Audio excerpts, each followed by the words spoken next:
Mergina ir jos miręs mylimasis.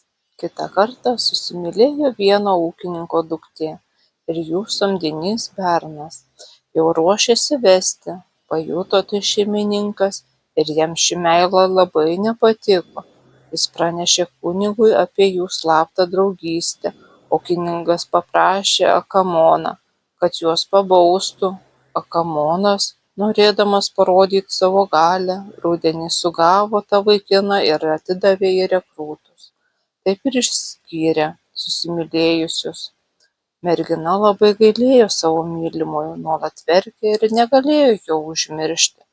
Praėjo pusmetis, vieną šeštadienio vakarą, jau visiems sugulus, mergina dar liko vakaroti. Užsidegusi šviesą ėmė siūti, bet ir vėl ėmė galvoti apie savo mylimąjį. Begalvodama susijaudino ir pradėjo gailiai verkti. Taip jai beverkiant, kažkas įjojo širmo arkliu į kiemą, prijojo prie lango ir ėmė šaukti: Liucija, Liucija, eikš čia! Ji žiūri, stovi už lango kareivis. Iš balso pažino, kad tai jos mylimasis. To išbėgusi prašo jį, kad eitų į vidų. Mylimasis sako: aš neisiu į vidų, nes mažą laiko teturiu. Aš čia atjojau tavęs kartu su savimi išsinešti. Tik apsirenk ir jojame. Mergina džiaugdamasi skubiai įbėgo į vidų, tyliai apsirengė, kad niekas nepajustų. Išėjusi sėdo ant to paties arklio mylimajam už nugaros ir išjojo.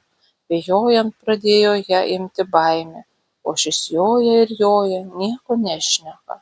Mergina pradėjo šnekėti, jį guosti sakydama: aje, brolyt, kokios ilgos tavo rankos pasidarė kariuomenėje. O tas atsakė rūsčiai: kokios buvo, tokios ir tebėra. Vėl sakanti: aje, brolyt, kokios tavo ilgos kojos palikusios. Vėl rūsčiai atsakė: kokios buvo, tokios ir tebėra.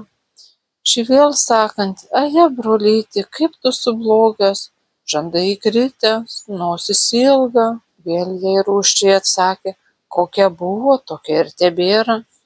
Jau jai žiūrint baisiu daros, o arklio aukštumas rodos medžių viršūnėmis joja, matanti, kad gero nebus.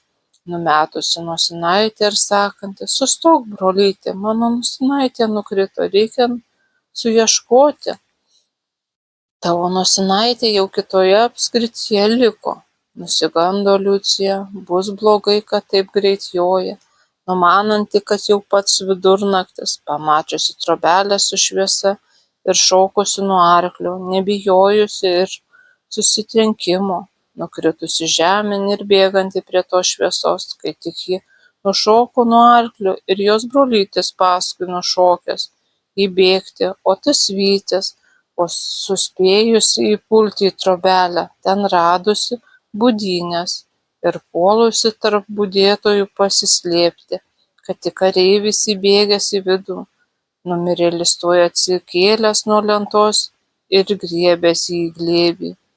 Pradėjęs ristis, kareivis sako: atiduok mano žmoną, o numirėlis sako: dar ne tavo, nesusituokėt, o kam ji tavo mintimis vaikiną iš kariuomenės vilioja, už tai aš ją nunešiu į pragarą. Ritosi, kol gaidys pragydo. Kai sugiedojo gaidys, kareivis išbėgo, o numirėlis vėl atsigulė savo vietą. Kaip išsigelbėjo Liucija nuo nelabojo ir daugiau savo mylimojo nebeverkė.